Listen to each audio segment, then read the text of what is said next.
stuck in the mail.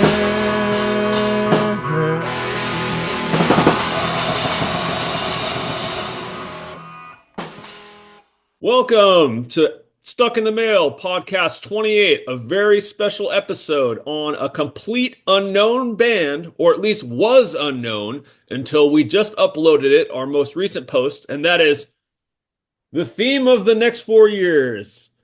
Prismatic, don't invite me to the depression. A literal unknown discovered currently in 2024 with the behemoths of Spotify and Shazam and everything else out there, the AI finding music. I discovered this in Willits, California about 2 years ago, and we are reviewing it. I sent it to Mike. He's listened to it. Let's go, people. Yes, so I'm very, very grateful that you've introduced me to this amazing album, Casey. That I'm just going to go ahead and say this is the greatest album you've never heard because there's no chance that you've heard it unless you watched the video that we posted 3 days ago. Correct, which is getting some views, somewhere in the algorithm. I should say this. It's possible that somebody out there knows more about this album, already knows it and knows more about it. And we want to hear from you because we are basically, there's no information. There's nothing on the internet about these guys. It is true. Absolutely. There's a little bit on the singer. We're talking like he stayed in music, and a little bit on the sax player who had a little film career, but basically nothing. Especially there's more on the internet about Michael or myself than these members of this group from Michigan, Ann Arbor, and late 70s on into early 80s. Let me get to the story of where this came from. I purchased a rather large, probably actually the largest collection of my life in early last year, 2023. It was so big I had to enlist a couple friends to help me with it. It must have been, at its full size, 5,000 records. It was several trips. And when I was picking records, things that I knew, I definitely did not pull this record. This was part of the cleanup of getting the rest of the collection. And I don't think I truly even discovered it until maybe I probably like looked at it. It's a very strange cover. We'll go over that. Also, my copy is quite noteworthy. Has the autographs of all, well, not all, but 5 of the 6 band members personalized, which is kind of interesting. So mine has some actual provenance, I guess you say. Wouldn't you love to know the story behind how how that got into your hands and like where it, Well, where they signed it and all that? Well, I think this might answer a little bit of those questions. So, first off, it was Willits. The collection was from a deceased uh, musician and music lover, lifelong collector. And so I spoke with the daughter as well as the wife, and his name was Mark Francis. He was in the Hollywood punk rock slash goth rock band Francis X, so he's using his last name there, and the Bushmen. They've been on several compilations in Southern California. Didn't really have any real releases, but kind of a super obscure band named after a famous black and white Hollywood celebrity named Francis X. Bushman, who was a muscular type in this, I believe, the silent era and was quite popular on the silver screen or whatever it was called back then. So that is where this record came from. And there was a lot of oddities. There were things I'd never seen, things that were, and he had every genre of music. The jazz was great. The 60s was great. Everything. So this record belonged to Mark Francis of Francis X and the Bushmen. I want to shout that out because, I did a lot of research on them too when I got this, and there was not very much. But And this, of course, is about Prismatic. and if you Google Prismatic, Don't Invite Me to the Depression, you will basically find only record websites, like where you can buy a copy of it from some obscure seller. eBay or Discogs. If you listen to it, Mike's upload on this channel and you like it, it's still cheap. You know how the record industry is with the secondhand market. If you like it, I suggest you buy it. There might be 9 in the United States on eBay. Go ahead, pick one up, $20. And the way I see it is, Casey, it is up to us to Yeah. bring this album back into the simulation. In this Yeah. version of the parallel universe, This album is missing Yes. until now. Until now. And I mean, thematically speaking, there's not a better album title, you know. It's kind of my mentality for the next 4 years. Whatever happens, you know, it's going to affect me. But, you know, don't invite me to the depression. I'm going to be over here living my life as best as I can. And I don't want to be a part of it. You've got other plans. I have other plans, and probably playing this record a lot more will be part of it. So now that we have the background on where I got this record, let's go on the background of Prismatic, which is very little. I believe I mentioned they're an Ann Arbor band. Ann Arbor is very famous for being a college town in Michigan, pretty affluent, kind of outside of Detroit. And of course, most importantly, it is the home to the infamous proto-punk early shock rockers, the Stooges and Iggy Pop. They had a house there when they were the psychedelic Stooges. Most people don't know that they're originally the psychedelic Stooges, and they were psychedelic. I mean, they were doing everything. So these guys came out of that scene, late 70s. They recorded at A Square Studio, an actual very famous studio. A Square means Ann Arbor, two A's, right? AA. So we have this band, and you know, the Rationales play there. These are 60s band. Richard Scott Case recorded there. I believe the MC5 put out something really small there. They were a Detroit band. They're like the big brother band to the Stooges. They were signed on the same day to Elektra Records. Uh, so that's what we know about this band is a six-piece, really like a five core members, but they're including everyone. And on this album that we're reviewing today, it's basically it's it's rock jazz fusion, but it has a this album in particular, they have another one that's more fusiony, but this one, it really feels like they're going for a new wave. Like they're going for success here. Yeah. And nothing. Zero. Zero. They thank one club on the back of the album cover, and there's nothing. There's no record of these guys playing, who they played with, a clip, a YouTube clip, like Well, and something. I wonder how they managed to cross paths with the gentleman who owned this record. Like, were they playing in LA or something? Like, it's so interesting that there's no record of this. I mean, you'd expect they went out to New York, played CBGB's once, and maybe they did. Yeah. This record was self-funded, so I don't know the main songwriter and frontman Michael Cologne or Colone or he self-funded and produced this record. It says right on it. Not important, but yeah, produced by Michael Cologne and with Elford and D. Hirschman, and an assistant producer Crafty. And Crafty, of course, is their drummer. Great name. But yeah, I mean, this is something that they did. This is self-produced. The label on this is not on a label. That's the label, not on a label. These Well, guys couldn't be bought. yeah, and I've been trying to explain to people, I'm like, hey, check out this, because I went through a whole debacle trying to get this thing digitized and all that. It's not easy to do in this digital era. Um, but yeah, so I've been trying to explain to people like, how do I describe this music? I'm like, well, it's kind of Detroit rock meets television, like New York City kind of scene. It's 1981. I don't know if we mentioned that yet, so that tells you something. Mhm. Um, but there's like Santana influences. I mean, we'll get into the tracks, but there's a lot here. Yeah.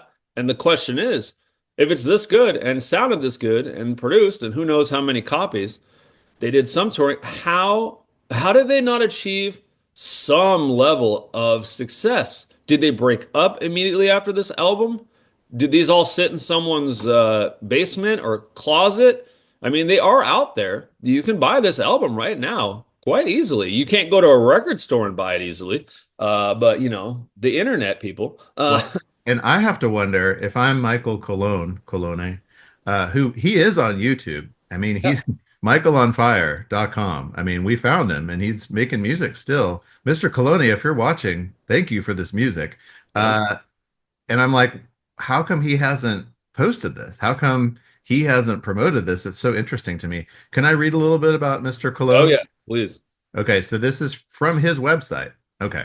From his beginnings as a songwriter and artist signed to Groovesville Music, working out of Detroit's famed United Sound Studios, to his earliest recordings with the Muscle Shoals Rhythm Section, to his musical explorations with his progressive jazz group Prismatic, to his time spent in LA and Nashville. There you go.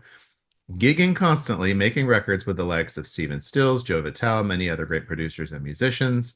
Many years of nonstop grassroots touring through every nook and cranny of the country, and right on through to his newest recordings, Michael on Fire, has been relentless in his commitment to creative expression and musical performance. He is that rare breed that has lived his entire adult life uncompromisingly as a full-time musical artist playing all original music. In a recent interview, Michael said, "Every day is a challenge to maintain our humanity and our dreams. My job is to somehow gift the world with the courage it takes to follow one's own heart and path, to play that magic chord in a way that I've never played it before, and somehow be of service." It's like, okay, you would expect from that and this lifelong pursuit, and now maybe he just considers this funny little punk group of his, but it's not. These guys were actually talented musicians at the time. These were not people that had just first picked up their instrument. You'd think he would have, I mean, and obviously, hopefully we hear from him. Like, he must love this group, right? Or maybe not. I don't know. It's baffling. It's baffling. But he's a career musician. He's a real musician. Yep. So,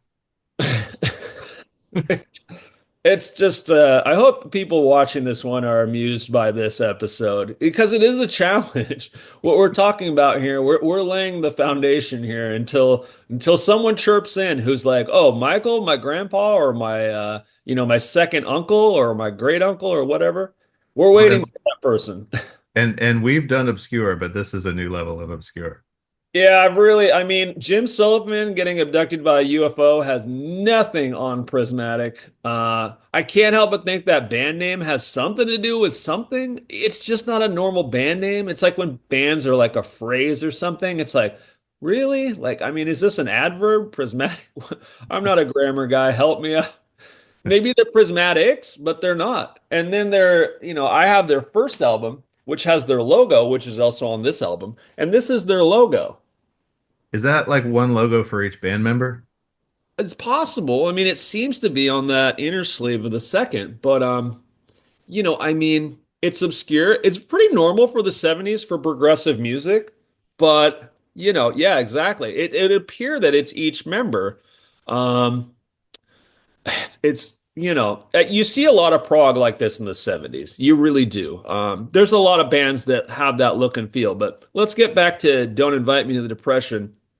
This is not what I would classify as a typical jazz, fusion, or progressive album. All those words belong and there's hints, but it's they must have been going for it. I'm going to reiterate here. It feels like this should be on the radio, and why is it not on the radio? Well, do you want to play a clip of it because we can? Let's dive right into it with the opening title track, Don't Invite Me to the Depression.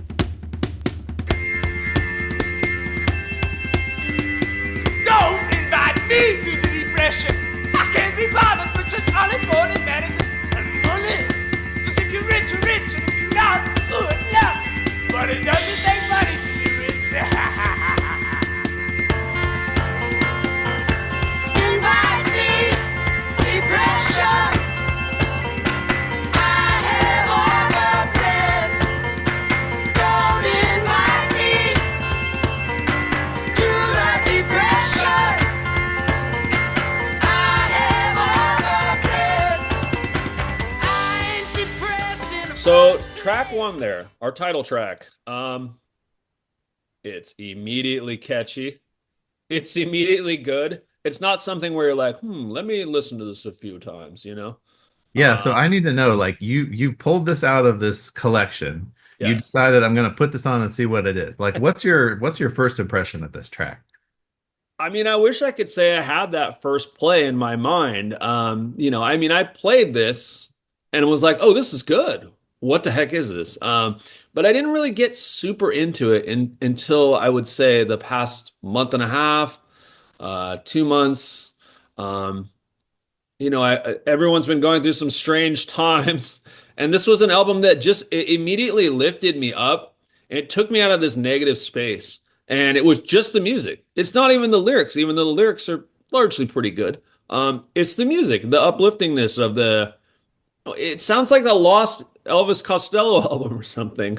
Yeah, well, It's yeah, and the harmonies are what jump out at me first. I'm just like, this is incredible. These vocal arrangements, Mr. Colonna, incredible singer. yes, yes, 100%. Um, and it's pretty easy listening. That's why I have a hard time entering in the world of jazz fusion, because that's not easy listening in my book. Yeah, the way that you described it to me as being jazz fusion, I was expecting something that was just wackadoo out there. And this is accessible. This is fun. Like this is enjoyable. Yeah. So you expressed how great of a singer Michael is, and he's the guy in this group. This is his brainchild, and you can tell. But I mean, I don't know if you paid attention. Like, he is this guy. Prismize. He is prismized, and he also has like an Egyptian collar on. Like, whoa. And then there's this guy. He's like, let's make a new wave album, jazz fusion. Is that crafty Calip, you think? I have it signed so I can find out. No, that is Daniel. There is no Daniel. David. Dave. That's David. That's the other pure genius in this group because Oh, the sax and the organ. he's the Oh, sax guy. that's the other guy that's the guy that's second in command for sure. Okay. Uh, he even wrote a long note on mine to Kathy. Thanks for the something reluctant support, I think. Maybe. I don't know. Uh, we're on the first song here, but we got to express this cover too. Now, I believe this might be the band. Not sure. But it's strange. It's just strange. I mean, there's this character, it's almost like could be a band guy, and then some guy is like saying like, "No, no, get away from me." It is peculiar choice. So do you think this is supposed to represent the Depression era Yeah, and then like Prism Man's jumping in there, and then the one guy's like, "Get back, Prism Man," and it's like with the cross? with the cross. So it has a pretty strange look. It doesn't fit in any kind of secular, non-secular world. It's just like anyone would look at that and be like, "Oh, I don't like that." And I have a theory that maybe the original was shinier. Like, you kind of if you look at it's hard to tell on the video, but like, it's I don't know what the word is, but the silver text Mhm. shines, and then it's a pretty cool effect. I don't know if I've ever specifically noticed that, but there's nothing that's low end in the production quality of this album. No Yeah. idea how many were pressed. I would imagine a typical 10,000. Yeah. I think that Michael Corleone had some money. It's what makes me feel there was money involved in this with someone because self-funded. Yeah, the recording would have been expensive, a well-known studio. We have to keep moving though. Second track, Leave the Kid Alone. A Love it. shorter, poppier, punkier, new wave, edgier, easy to digest, even more than the first one. Yeah, it's very Detroit. That's the most Detroit song on the album. Yeah, it's like an earworm too. It just, oh no, leave the kid alone. Oh no, leave the kid alone. Leave the kid alone. It's Great, man. it's a great Great. song. It's tight. It's a tight song. It reminds me of I mentioned Elvis Costello, but more of the attractions, the early attractions, the actual group. Yeah. Next up, we have what I can only describe as the song that made me stop in my tracks and want to do this album. It's that Headspace again. And that is the third track, starting now, Survival.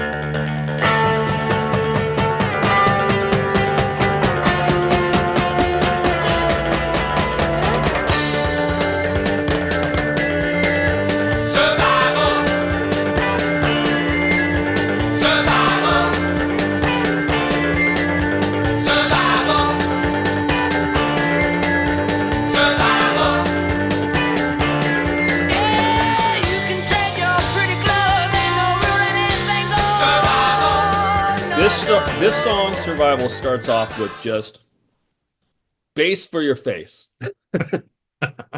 I mean, this is the big hit that never was, in my opinion.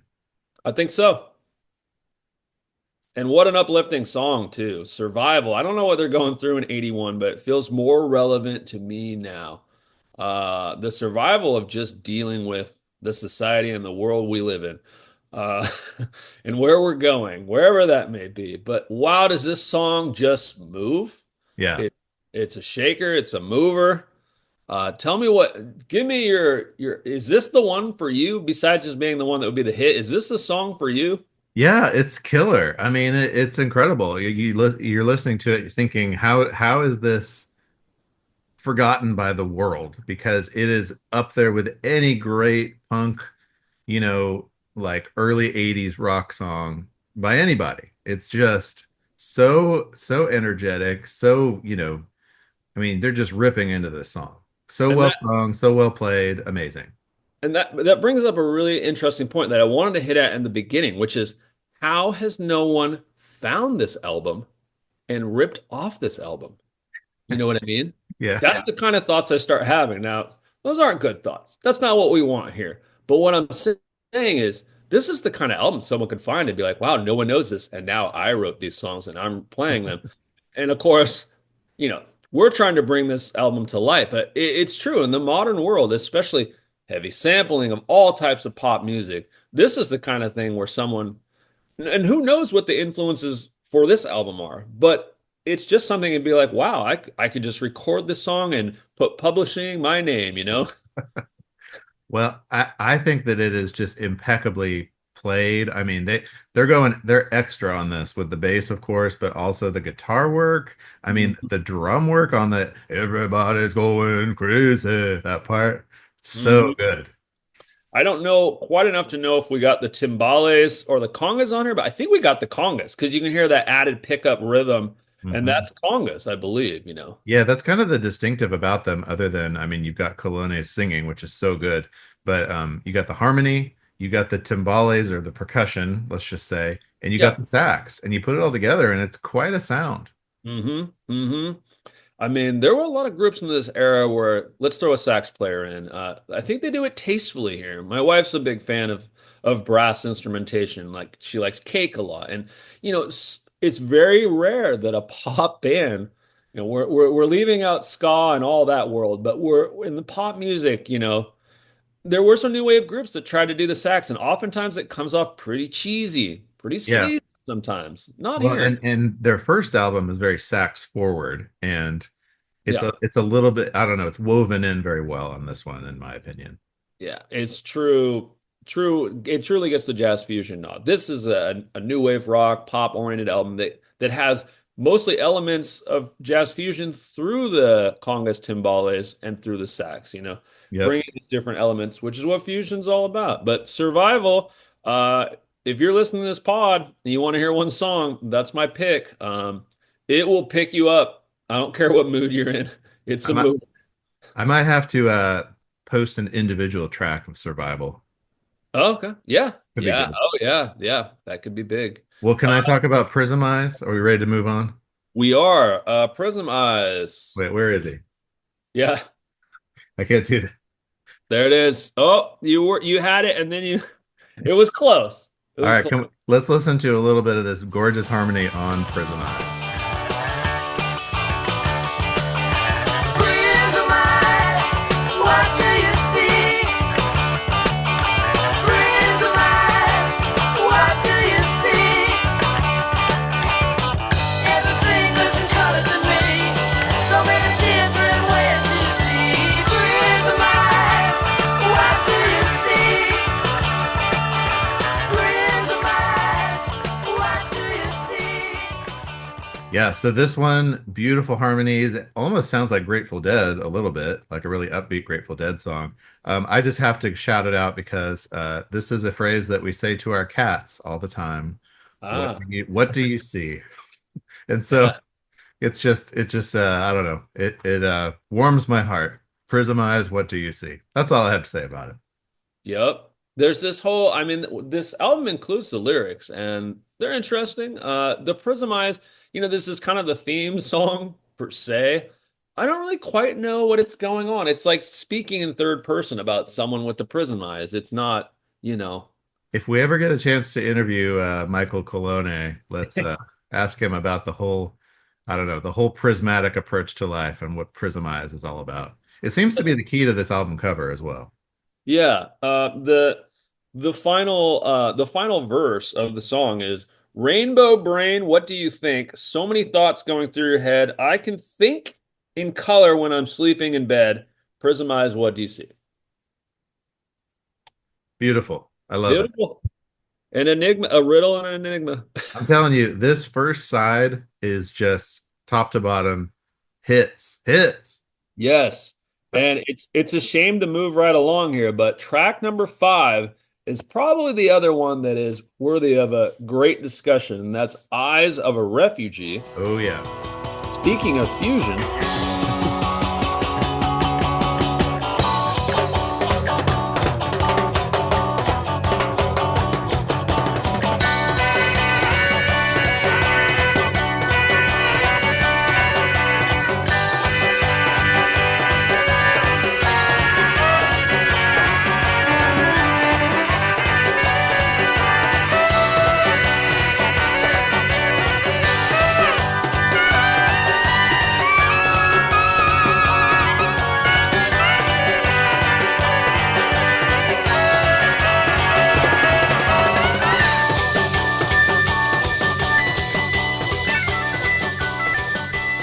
track 5, it could be the closer. I mean, it closed out side 1 with the fierce force of Carlos Santana. Must have been a big influence. I think of the song Mother's Daughter, I believe, off of Abadak's. Oh, failed that one. But yeah, I mean, you hear Latin, jazz, the sax is coming in strong, the timbales, the congas are going crazy. This does not sound like the first 4 songs. Right. Great variety. This almost starts to sound like when the sax comes in, it almost just starts to sound like klezmer music, you know? Yeah, yeah, it's got that kind of buzz to it, right? Like a little bit of a buzz. And it's got that kind of wailing sax, that kind of, anyway, it's something. It's really something. It's a piece de resistance for sure. I mean, this is the song I would play if I was trying to convince somebody like you have to hear this band because they were doing something totally. I mean, yeah, it's inspired by Santana, but like the whole song that leads up to this is great too, and then they go off on this other direction. They're just like, we're gonna show our chops. Not a radio edit. This is their free form. This is more a little bit of a crossover into their first album a little bit. But yeah, what a closer to side 1. And shall we move to side 2? Let's do it. Flip the record over. All right, side 2. Everybody is a victim. I have something very strong to say about this song.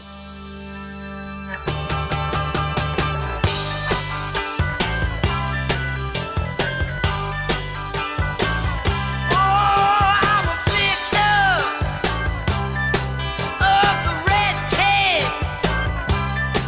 I'm a prisoner. I'm gonna escape. Vicious, you hit me with the flower. You do it every hour. Oh, you're so vicious. This song is a ripoff of Lou Reed. A little bit.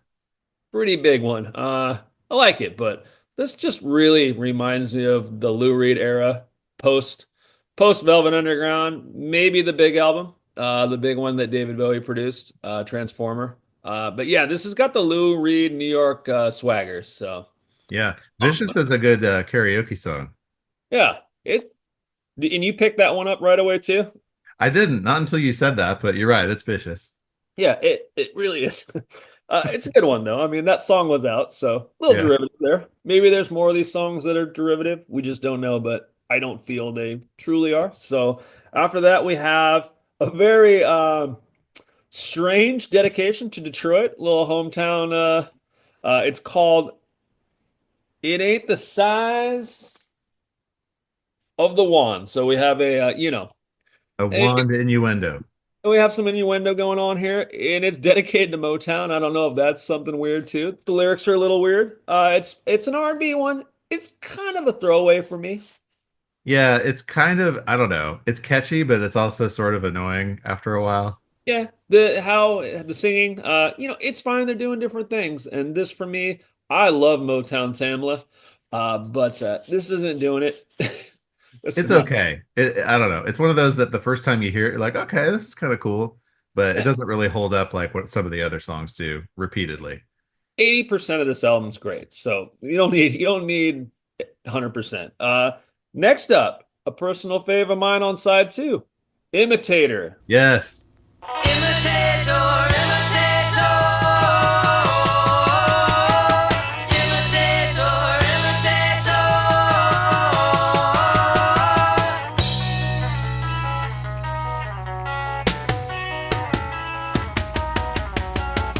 Hey, what you talking about?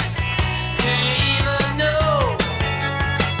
Everyone calls you imitator, imitator, imitator. Who you really trying to fool? Where are we going with influences on this one? Because there's a few that you could say. I would love to hear. I've been trying to place it. We're gonna go to the CBGB sound. The artiest of the art bands. We're not talking Ramones and Dead Boys here. We're not talking punk. We're talking Talking Heads, and we're talking television, which is really, really one of the major influences on this album is Yeah. television. I, Who doesn't love Marquee Moon, you know? oh yeah. I mean, one of my absolute favorites. And it's funny, you and I were kind of chatting offline and we both mentioned television. To me, I think the second to last track is what really got me thinking television, but Yes. um vocals are similar. Even the guitar work and the way the guitar's positioned in the mix reminds me a lot of Marquee Moon. And that's high praise indeed. Very high praise. I mean, it might be the best album or the most universally lauded from the whole CBGB like scene, you know. I Sorry, mean, Ramones fans. Marquee Moon, every time I listen to it, I like it more. Like at this point, it's probably like a top 10, if not top five of all time for me. It's unbelievable. My only complaint about television is their follow-up album, Adventure, the red cover one, is so bad comparatively. Yeah. Sorry. Sorry, television fans. The first Tom Verlaine solo is amazing, but Adventure is bad. Ooh. Well, if you like Marquee Moon, you got to try Imitator. Yep. And this whole album, I mean, and that's how we're gonna do it right there. Next track, What's It Gonna Cost Me? Again, really catchy. Let's do a quick re-listen here. What's it gonna cost? What's it gonna cost me?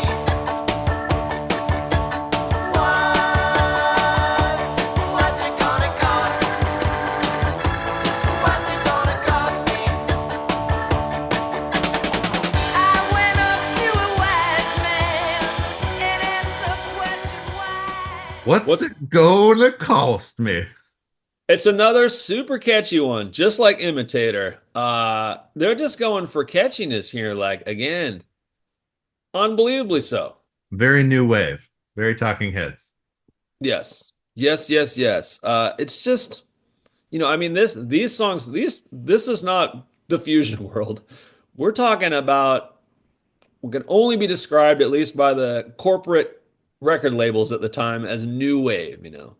And this, I mean, to me, this should have broken through. When you hear these songs and you hear how catchy they are, you're like, this band, like, what's missing here? What did I miss? Yeah. Play radio DJs out there. Play something off this album. No one's even gonna know that it's 45 years old. Almost. It'll just slip into the mainstream. It's like my rant about someone, essentially stealing these songs. It's that they do feel very current. And I think part of that is that we haven't heard them. And when you hear something that you haven't heard, you kind of think of it as being current because it's current for you. But Yeah. it's just amazing. Next track is You Know What I Mean, and I sometimes do this when I take notes. I have no notes on this one. I Yeah, it's think kind of it's the weird. last one. It's almost like John Lennon. It's like really I don't know. It's got a real drum groove to it. It's kind of minor key, kind of dangerous sounding. His the lyrics are a little weird. Mhm. What does he say? There we look. There's some interesting lyrics here. Oh yeah, there's quite a bit of there's something going on here. Yeah. It's very strange. We don't need to get into it. Check it out. It's not a it was not noteworthy for me. And then just to jump to the final track, Kiss Your Money. Yeah, this is something, isn't it? This is Uh, quite a closer. I originally wrote that it was fake live, like it was studio live, like they put in like, but turns out it was live.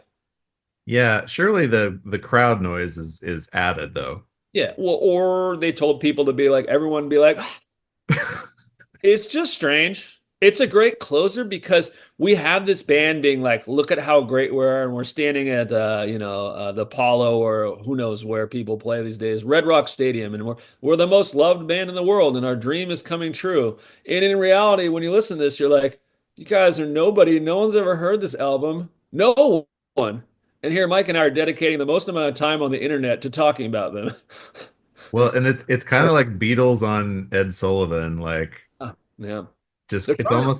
it's almost like what we would do with our band and pretend that we were this is something we would have done. Is like Yeah. make if we had the audio capability, is like to add a crowd track to one of our songs. Oh yeah, if we'd have thought of it, I mean, I'd just been near you while you're singing, going, you know.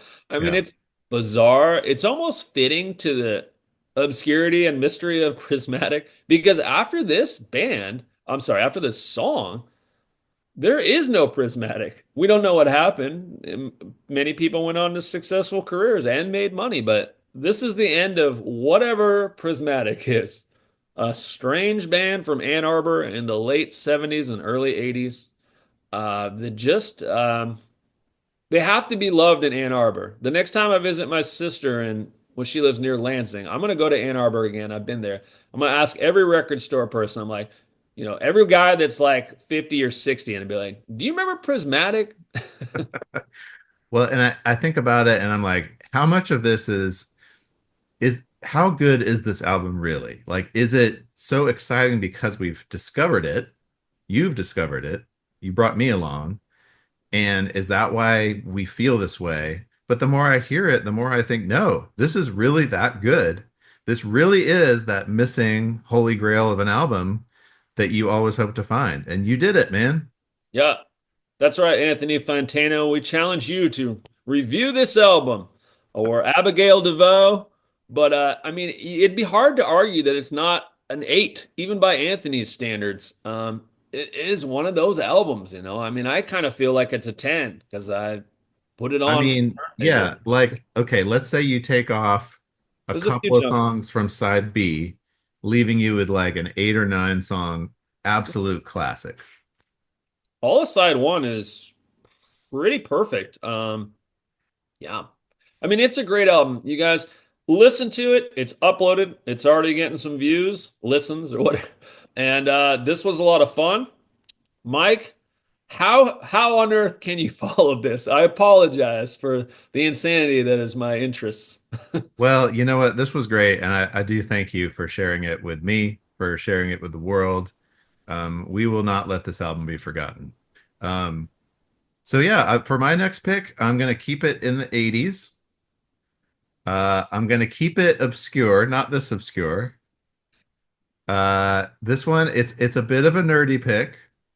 It's a bit of a how shall I put this? Okay, so if you're an English major like me, there's a work that everyone has to read and everyone has to analyze, and that is William Blake's Songs of Innocence and of Experience. Real nerds, real English nerds know what I'm talking about. Um, and there's an album by this folk singer named Greg Brown where he Ah, took William Blake's poetry and uh, set it to music. okay. This is a It, favorite of yours. I've this had is to a listen to this before. This is a favorite of mine. It is Greg Brown, Songs of Innocence and of Experience. Yes, it is the William Blake poetry, some of which is very famous, like The Tiger, set to music. The reason I love it is because this is some of the best sounding acoustic music I've ever heard. I Hmm. can't believe this was happening in the mid 80s, uh, but it was. And as we review this album, Casey, you and I, our next episode, we are going to be both nude, standing in waist deep water. Oh yeah, definitely. I'm gonna have to come visit and I'll be in your arms. Um, Thumbnail, right? so that's coming. I have no idea what you're going to think of this. I've heard it. It's been years. I know you love it. I know this is an important pick for you. So I Yeah, I humbly accept this offer and I'm excited. It's impressive for our vinyl fans out there that you have this on vinyl because wow, I know this was a present, a Christmas birthday present or something. yeah. Someone bought it for me from my family. I forget who exactly. I know that it's probably very obscure on vinyl. So yeah, Greg Brown. I And love Greg Brown is he's a fairly well-known Minnesota, I believe Minnesota folk musician. He's it. in folk circles, he's well known, but this album is not well known. Okay. So, All right. but Well, it's got some real heavy hitters of the bluegrass 80s scene. oh nice. Nice. So So, now what's referred to as old Americana, right? I guess I don't know. There's just something about it for me. It's the combination of these centuries old lyrics with Very cool. beautifully done instrumental. I didn't know about the William Blake. I'm not very read on that, but that's cool. I'm gonna have to read up on that as well. Yeah, I'm gonna have to do my research on this next one and show some visuals too, because it's pretty cool. I remember really liking the Blake when I studied it, and that's why, again, real nerdy, Casey. But Yes. that's the world I live in. Hey, thanks for everyone. That was an amazing episode. And just before Mike and I go, we're looking for looking for another lost person here. Oh, Glare. This is a cassette, our sixth cassette, our hometown garage punk band, Hideous Kids, and we are actually looking for Sam Mitchell. We know you're out there, stuck in the mail. It is our destiny, Sam, to reunite and tell the Yes, story of Hideous Kids. Please yes, and contact us. yes, and see if I can still play even an E minor chord. Thanks, everyone. I'm depressed